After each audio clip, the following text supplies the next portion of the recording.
Allahumma salli ala Sayyidina Muhammad wa ala ali Sayyidina Muhammad. Subhanallah walhamdulillah wa la ilaha illallah Allahu akbar. Kita dulukan hari ini dengan ucapan tahniah kepada kerajaan Turki dan juga pihak Parti Pekerja Kurdistan. Kerana hari ini adalah satu peristiwa besar. Selepas sebulan yang lalu, satu perjanjian telah dicapai oleh Presiden Erdogan dan juga Ahmad Öcalan selaku pemimpin PKK dalam usaha menamatkan apa yang di perang yang berpanjangan sejak 1980-an, iaitu pertempuran di antara puak Kurdish dan juga pihak tentera Turki. Selepas pihak Kurdish bersetuju dengan perjanjian lisan yang dicapai oleh Ahmad Öcalan dan juga Presiden Erdogan kira-kira 6 bulan yang dulu, hari ini adalah bersejarah kerana kubu kuat PKK di Kandil, Iraq. Kerana Iraq bersepadan dengan Turki dan gerakan PKK di Turki disokong oleh masyarakat majoriti Iraq Kurdish yang berada di Tikrit dan kawasan sepadan. Jadi hari ini satu perjanjian telah dicapai di mana pihak Kurdish yang berpangkalan di Kandil, Iraq, bersetuju untuk melaksanakan perkara yang sama yang dilakukan oleh pihak Kurdish di Syria, iaitu membubarkan pergerakan bersenjata mereka dan kembali kepada apa yang diarahkan oleh pemimpin mereka yang masih berada dalam penjara, Ahmad Öcalan, iaitu melupakan penubuhan Republik Kurdistan dan menyeru orang-orang Kurdish yang berada di semua negara-negara taburan Kurdish, iaitu yang berada di Iraq untuk menjadi warga Iraq yang baik, yang berada di Syria untuk menjadi warga Syria yang baik, dan kemudian yang berada di Turki untuk kembali berpayung di bawah kerajaan Turki. Dijangka esok Presiden Erdogan dan juga 15 ahli parlimen berpengaruh akan menziarahi Ahmad Öcalan di penjara bagi mengadakan pertemuan tanda terima kasih kerana berarti dengan ini berakhir semua kubu kuat Kurdish yang berjuang selama hampir 50 tahun untuk menubuhkan Republik Kurdistan Merdeka, dengan mendengar nasihat pengasas dan juga pejuang mereka yang paling masyhur, Ahmad Öcalan, yang dipenjarakan pada tahun awal 2000-an, bahawa orang-orang Kurdish harus bersifat realistik dalam era geopolitik moden dengan melupakan hajat untuk membentuk Republik Kurdistan yang menyambung bahagian orang majoriti Kurdish di Turki, majoriti Kurdish di Iraq dan majoriti Kurdish di Syria. Jadi kita doakanlah orang-orang Kurdish yang gagal membina negara selepas Empire Ottoman dijatuhkan dan mereka tidak diberi mandat oleh British untuk membina Republik Kurdish pada era selepas jatuhnya Ottoman. Dan alhamdulillah orang Kurdish sedar bahawa perang selama 50 tahun adalah perang yang membunuh sesama Islam ketika nation state yang dihasut oleh British sudah tidak lagi relevan untuk bangsa Arab dan bangsa Kurdish memiliki negara yang berbeza. Dan kita juga berharap dalam pertemuan besok di antara Presiden Erdogan dan juga Ahmad Öcalan, satu persefahaman boleh dicapai kerana salah satu syarat dan tawaran Presiden Erdogan kepada Ahmad Öcalan seteru lama dia, kerana Öcalan dan kerana PKK pada era Erdogan lah yang memerangi PKK dalam habis-habisan, dan Presiden Erdogan lah orang yang bertindak menyeret, menangkap dan memenjara Ahmad Öcalan di atas tuduhan memulakan gerakan pemberontakan. Dan alhamdulillah satu lagi pusingan yang paling menakjubkan adalah meleraikan sempadan Kurdish di Turki dengan sempadan wilayah Turki bagi membolehkan kedua-dua rakyat bergerak sebagai satu negara tanpa ada lagi ketegangan ini adalah wilayah Kurdish di dalam Turki. Jadi peristiwa di Kandil hari ini adalah peristiwa besar selepas persetujuan yang dicapai di antara pihak Kurdish Syria. Cuma kita harap sekarang ni adalah rundingan di antara pemimpin Sunni Arab, Ahmad Asyara di Syria dengan pemimpin Kurdish Madlum Adli di Syria selesai. Kerana di Syria, walaupun pemimpin parti pergerakan YGK Kurdish Syria telah pun bersetuju untuk tidak lagi berjuang membentuk Republik Kurdistan untuk menyambung 3 wilayah dalam 3 negara berbeza ni, tapi Kurdish masih lagi belum dapat mencapai persetujuan muktamad dalam pentadbiran Syria, yang mana kita harap Madlum Adli dan juga Ahmad Asyara dapat menandatangani satu perjanjian yang mana pada peringkat awal Madlum Adli dah bersetuju bahawa dia akan membubarkan YGK, sayap bersenjata Kurdish di Syria, untuk diserap masuk ke dalam tentera Syria. Tapi oleh kerana ada beberapa isu hingga sekarang, tanda tangan yang diperolehi di atas kertas A4 di antara Ahmad Syara dan juga Madlum Adli belum dapat dilaksanakan dan direalisasikan bagi membentuk satu Syria di bawah orang-orang Sunni Kurdish dan orang Sunni Arab, tidak lagi dipisahkan oleh sentimen nation state yang melanda negara Arab apabila Ottoman jatuh dan apabila British menghasut orang-orang Arab untuk membina negara berasaskan kabilah. Dan apabila orang Arab membina negara berasaskan kabilah setelah jatuhnya Empire Ottoman, Kurdish je kabilah yang tidak mendapat negara. Jadi dengan perkembangan hari ini, kita bersyukur pada Allah SWT. Islam kembali kepada apa yang disebut sebagai bersatu kerana agamanya, bukanlah berpecah-pecah dengan bersatu ke atas kalimah, tetapi membantu negara atas sikap bangsa-bangsa. Itu yang saya update, tuan-tuan. Manakala di Palestin, berita bertambah baik kerana pertemuan yang diatur oleh Mesir semalam mempertemukan semua pemegang taruh Palestin. Dan kali pertama ini pemegang taruh besar iaitu Hamas dan juga pemegang taruh terbesar di tebing barat Fatah telah bertemu. Dan bukan lagi rahsia, berita telah tersebar dengan begitu luas. Hamas dan juga Fatah telah bersetuju bahawa kerajaan baru yang akan mengambil alih pentadbiran Gaza di bawah kerajaan teknorat dipersetujui. Berarti Hamas tidak akan terlibat dalam pentadbiran baru Gaza berdasarkan perjanjian yang dicapai dalam Gaza Summit 16 hari bulan Oktober 2025 yang lalu, di mana Fatah juga bersetuju bahawa pertubuhan kerajaan teknorat ini akan direstui oleh kedua-dua pihak.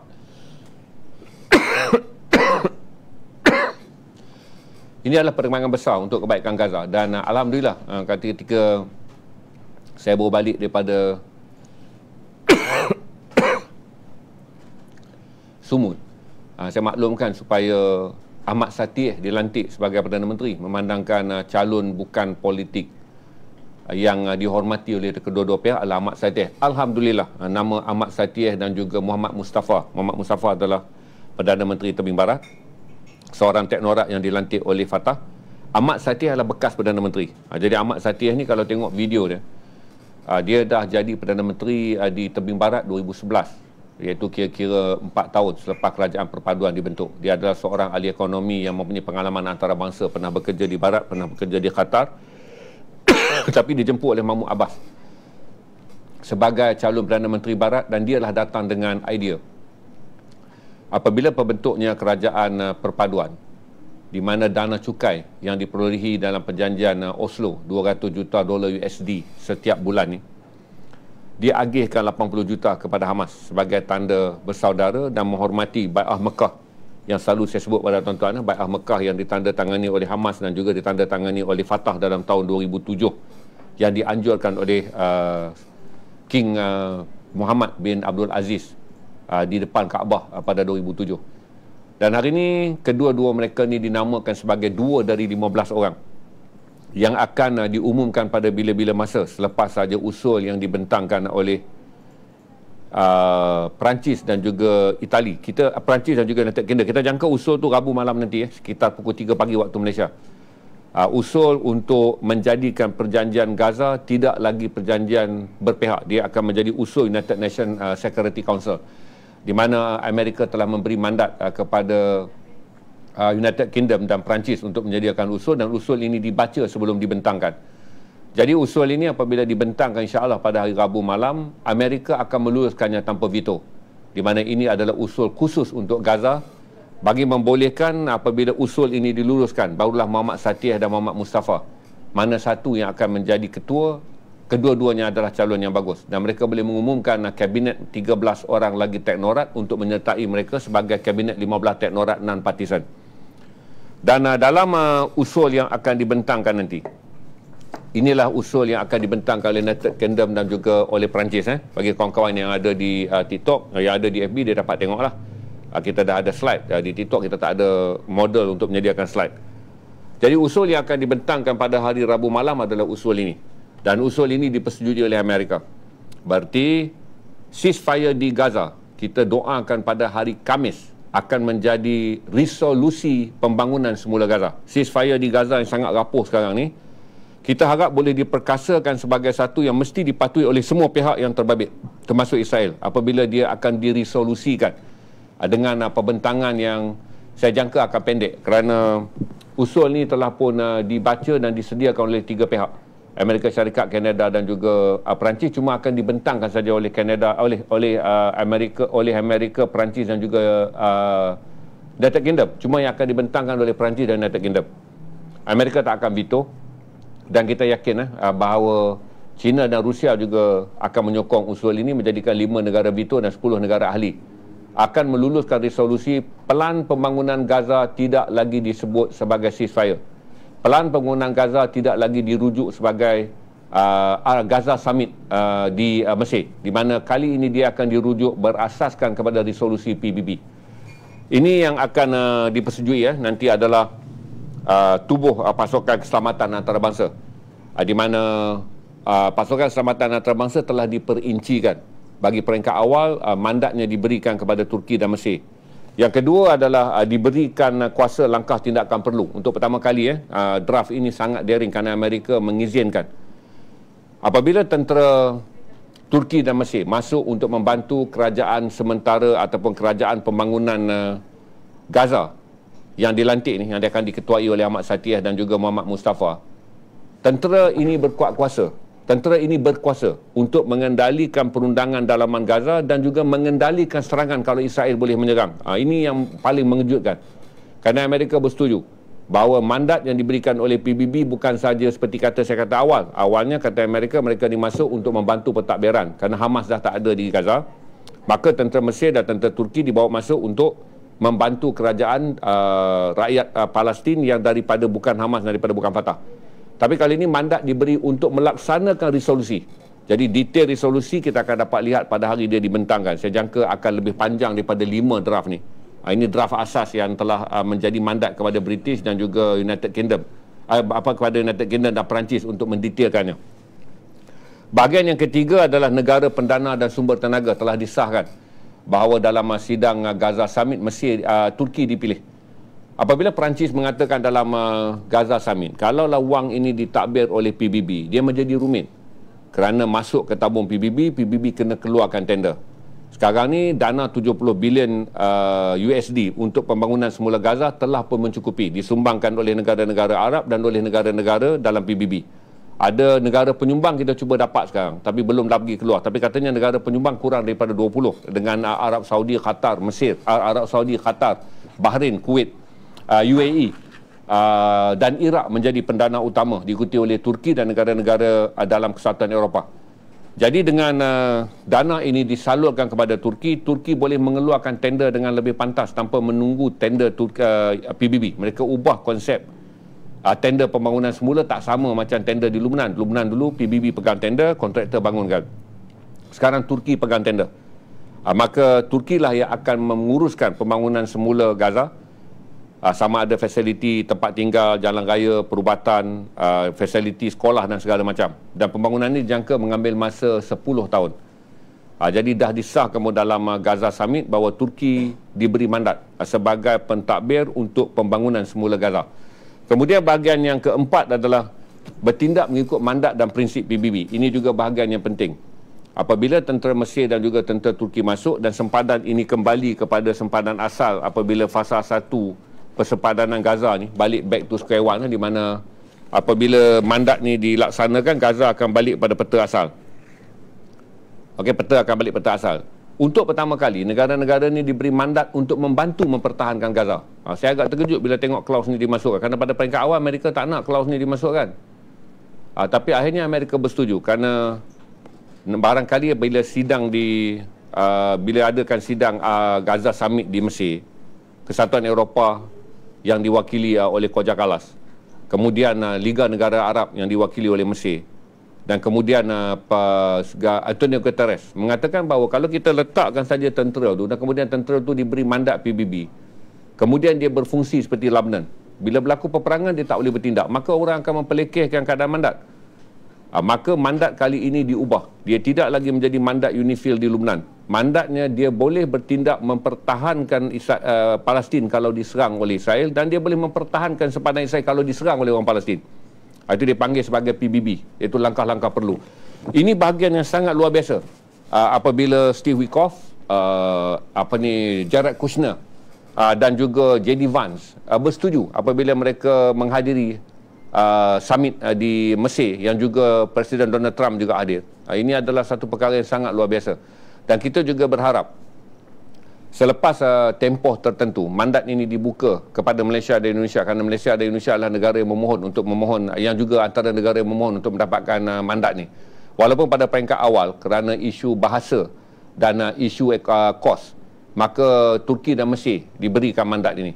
Jadi kalau tuan-tuan bertanya mengenai Gaza, berarti mandat yang baru, tentera yang datang daripada Turki dan Mesir dibenarkan bertempur sekiranya ada langkah-langkah yang dilakukan oleh Israel ke atas Palestin. Dan mereka tidak bertempur sebagai tentera Mesir, dan mereka tidak bertempur sebagai tentera Turki, melainkan di bawah baju PBB. Kemudian bahagian yang kelima, laporan mengenai pembangunan Gaza akan dibentangkan setiap 60 hari dan 90 hari kepada Majlis Keselamatan. Ini saya dedahkan. Besok bagi tuan-tuan yang hadir ada sesi pandangan berbeza. Besok kita ada wakil daripada Center of Human Rights Advocacy Malaysia, Sentra. Besok kalau tuan-tuan tengok, saya selalu cerita two-state solution. Okey, dari kacamata bagaimana saya memahami plan pembangunan, plan usul yang akan dibawa oleh Colombia. Besok akan datang pihak Sentra. Mereka lagi arif kerana mereka sebahagian daripada pembina plan ini. Kerana Sentra Malaysia adalah ahli gabungan Human Rights Watch, dan mereka yang menyediakan plan ini untuk dibawa ke Gaza untuk dibawa ke PBB oleh Colombia. Jadi besok rakan baik saya yang menjadi peguam kepada saya dan rakan-rakan sumut ketika kami ditahan di Israel, dia akan datang dan menjelaskan. Berarti besok tuan-tuan akan mendapat huraian bagaimana pembentukan Palestin dibuat secara undang-undang. Dia tak setuju dengan term two-state solution. Dia menggunakan segala klaus yang akan diusulkan di PBB berdasarkan undang-undang PBB dan undang-undang antarabangsa. Tapi akhirnya keputusannya sama. Berarti saya beritahu pada tuan-tuan, uniknya besok, tuan-tuan dah dengar daripada saya daripada pandangan geopolitik. Besok tuan-tuan akan lihat pandangan perundangan. Pandangan perundangan ni, dia akan balik kepada ini dia. Akhirnya tanah hijau ini menjadi tanah hijau Palestin. Di atas undang-undang apakah tebing barat ini akan menjadi tanah Palestin. Kita dengar detailnya besok. Kemudian tanah Gaza akan kekal. Wilayah ini kemudiannya tak akan disebut wilayah two-state solution. Wilayah ini disebut sebagai wilayah milik Palestin berdasarkan undang-undang PBB. Besok kita akan dengar dua pandangan yang berbeza tetapi dengan matlamat yang sama. Kerana Sentra melihat terminologi two-state solution tidak tepat, terminologi membentuk Palestin mereka tidak tepat. Terminologinya adalah itu tanah Palestin yang dalam undang-undangnya jelas milik Palestin. Berarti, dan yang lebih akan menarik besok, Sentra ataupun Center of Human Rights Advocacy Malaysia ni, mereka berada dalam kumpulan pelobi ni. Mereka mendapat direct access. Mereka akan menjelaskan kepada kita bahawa terminologi undang-undang antarabangsa membolehkan tebing barat menjadi hak Palestin tanpa perlu ada istilah Palestin mereka ataupun tanpa perlu istilah two-state solution. Gaza berdasarkan undang-undang antarabangsa akan menjadi milik Palestin tanpa perlu ada perkataan Palestin mereka ataupun two-state solution. Jadi besok tuan-tuan akan mendengar pandangan berbeza yang kita raikan semua pihak untuk memberikan pandangan mereka berasaskan. Saya fikir sentra kedudukan lebih kuat pada saya. Kerana saya berasaskan kepada pembacaan dan berasaskan kepada semua pandangan-pandangan geopolitik. Tapi sentra adalah satu daripada sejumlah besar pemain dalam human rights antarabangsa yang sedang mendukung plan ini untuk dibentangkan oleh Colombia. Mereka meneliti menjadi penasihat kepada kerajaan Colombia dengan meneliti undang-undang sedia ada dan bagaimana pembentangan usul itu besok kalau diundi 2/3 dia akan menjadi usul yang boleh dijadikan usul yang dibanding ataupun usul yang dikuatkuasakan. Sebab ada seorang masuk dia kata komen macam mana usul ni nak dibanding. Usul ni pasti boleh dibanding kerana kalau tidak takkanlah Sentra dan Colombia nak pergi sebarangan masuk ke UNGA membentangkan satu usul yang lemah. Jadi kita dengar pandangan tersebut. Berarti hari ini saya dah update tuan-tuan tentang Gaza, yang mana usul yang akan dibentangkan United Nations Security Council tak ada kaitan dengan usul yang akan dibentangkan oleh Colombia di United Nations General Assembly. Dia dua platform yang berbeza. Rabu, kita akan dengar ceasefire di Gaza bertaraf resolusi PBB. Berdasarkan resolusi yang akan diluluskan tanpa diveto oleh Amerika dalam pembentangan yang akan dibentangkan oleh Perancis dan juga United Kingdom. Itu hal yang lain berkaitan dengan Gaza ceasefire yang dinaik taraf kepada resolusi Gaza, resolusi pembangunan Gaza PBB. Manakala satu lagi ni yang sedang dilobi, yang memakan masa yang panjang, yang memakan masa teknikal yang tinggi, kos yang sangat besar bagi membolehkan semua penasihat undang-undang, peguam-peguam terbaik dunia walaupun mereka memberikan perkhidmatan percuma kepada kerajaan Colombia untuk membentangkan usul ini. Jadi besok pukul 9 malam di TikTok dan juga di Biru, kita akan bersama dengan wakil dari Sentra untuk membolehkan tuan-tuan mendengar pula daripada sudut undang-undang antarabangsa bagaimana merealisasikannya. Cuma Sentra tak bersetuju dengan istilah two state solution, Sentra tak bersetuju dengan istilah Palestin mereka. Sentra kata secara undang-undang tanpa menyebut two state solution dan tanpa menyebut Palestin mereka, tanpa perlu menandatangani apa-apa, undang-undang memulangkan tanah ini sudah pun termaktub. Cuma memerlukan 2/3 negara bersetuju untuk melaksanakannya. Dan Sentral juga menjelaskan bahawa selain daripada mereka nak bawa usul tersebut, mereka nak minta usul ICJ, iaitu tindakan ke atas Israel kerana melancarkan genosid kepada Palestin dikuatkuasakan. Berarti pembentangan mengenai usul Colombia sangat complicated kerana sekali bentang dia lengkap sekali dengan kepentingan Palestin, lengkap sekali dengan tindakan ke atas Israel.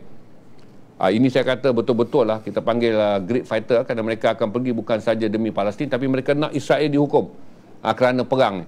Itu menjadikan hubungan Amerika dan Colombia sangat tegang. Berikutan idea yang dibawa oleh Colombia dan ada potensi disokong oleh 2/3 negara-negara PBB akan menjerumuskan Israel kepada titik yang lebih sukar. Tapi kita harap kedua-dua berjalan kerana Amerika sekarang adalah penaja bagi ceasefire until hinggalah Amerika kemudiannya tidak memveto usul pada hari Rabu malam insya-Allah. Dan satu lagi pula adalah yang lebih terkemudian akan dibawa juga ke PBB melalui seksyen yang berbeza, tidak menggunakan Majlis Keselamatan tapi menggunakan Pimpinan Agong oleh Colombia. Itu saya update tuan-tuan, ringkas, padat dan mudah. Besoklah sesinya kita dengar kepada mereka yang akses antarabangsanya, di mana Sentra Malaysia menjadi sebahagian daripada kumpulan pengamal undang-undang antarabangsa yang terlibat langsung dalam membina draft yang akan dibawa sebagai usul oleh Colombia. Terima kasih. Itu saja pendek, ringkas dan mudah untuk update. Besok kita akan mendengar pandangan Sentra. Macam saya kata, saya raikan. Yang banyak komen-komen saya selalu jawab, sila datang studio, sila datang studio. Datang. Macam Sentra ni mereka datang. Dan mereka datang dengan apa yang kita sebut sebagai bekalan yang lengkap. Kerana mereka lah antara pemain utama bersama dengan NGO-NGO antarabangsa yang berasaskan undang-undang sebagai kumpulan penasihat kepada kerajaan Colombia. Supaya apabila dibentangkan nanti ia lengkap, ia padat dan ia memenuhi semua konvensyen PBB.